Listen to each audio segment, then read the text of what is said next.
যখনই মোনাজাত করবেন আল্লাহ রাব্বুল আলামিনের খাস তিনটি নাম ধরে আপনি মোনাজাতে চাইবেন, আপনার মোনাজাতের সকল দোয়া কবুল হয়ে যাবে। আল্লাহর কসম করে বলছি প্রিয় ভাইরা আমার, এটি আল্লাহর খাস নাম।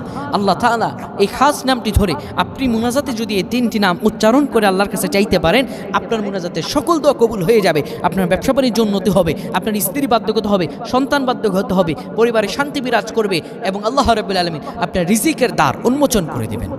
আল্লাহ রাব্বুল আলামিন কুরআন আল কারীমে আমাদেরকে বলেছেন, ওয়ালিল্লাহিল আসমাউল হুসনা ফাদউহু বিহা। আল্লাহ তাআলা বলেছেন, বান্দারে আমার সুন্দর সুন্দর নাম আছে, আসমাউল হুসনা আছে, ফাদউহু বিহা, তোমরা সেই সুন্দর সুন্দর নাম ধরে ডাকো। তোমরা যদি আমার সেই সুন্দর সুন্দর নাম ধরে চাইতে পারো, তোমার চাইতে দেরি হবে, আমি রব আল্লাহ তাআলা দিতে দেরি হবে না। সুবহানাল্লাহ, কত ফজিলত।